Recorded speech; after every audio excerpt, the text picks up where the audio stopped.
Hi everyone, I'm Chloe Sarbaugh, ERS Wellness Director. Welcome to Wellness Wednesday. Hi everyone, I'm Chloe Sarbaugh, ERS Wellness Director. In honor of National Heart Health Month, for the month of February, we're throwing a stretching challenge your way. Your challenge is to complete these stretches daily throughout the rest of the month of February.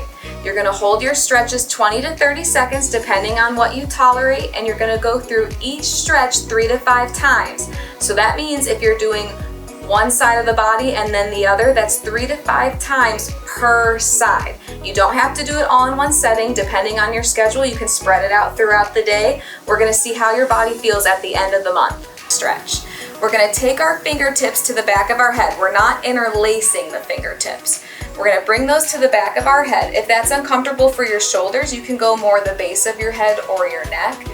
We're not pulling on our head. Our elbows are going to point forward. From here, we're going to open those elbows up as far as we can, opening up through the chest and the shoulders. You'll feel a stretch come across, and make sure you're breathing. And then we're going to close it up.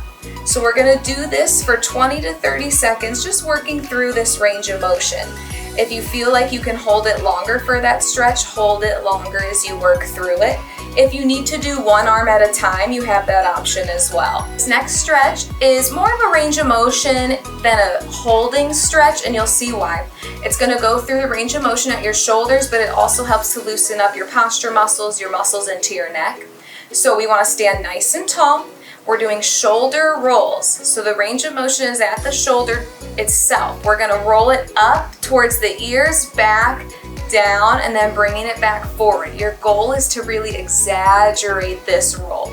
If you need to use your elbows to help you, you can.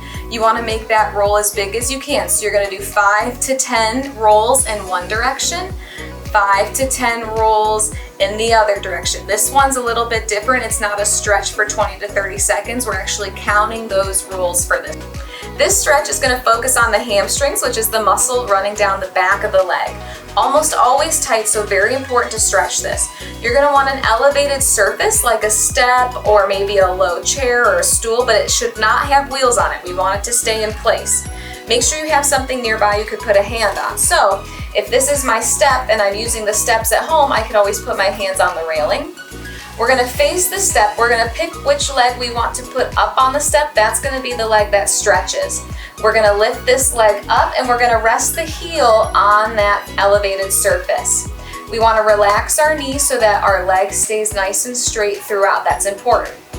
We're going to keep a flat back and we're just going to hinge at the hips. The goal is not to touch your toes.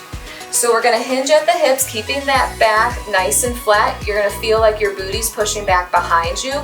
We're feeling for that stretch on the back of the leg. Once you feel it, that's where you're going to hold it, breathing through it for that 20 to 30 seconds. Once you've hit that time, you'll carefully stand up, relax out of it, and then you'll swap it out for the other side. One side might be tighter than the other, no problem. Make sure you're listening to your body and you're breathing. This stretch is going to target the hip flexor and the thigh on the front of the leg. So I'm going to demo it here freestanding, but I encourage you to be near something that you can put a hand on for balance purposes, because we are going to go into a staggered stance. So I'm going to take one leg and I'm going to step it back. That way I'm in the staggered stance. One foot's in front, one foot's in back. You can kind of play around with the distance. From here, I'm going to keep my tall posture. I'm going to bend my front leg and I'm going to slowly lower down.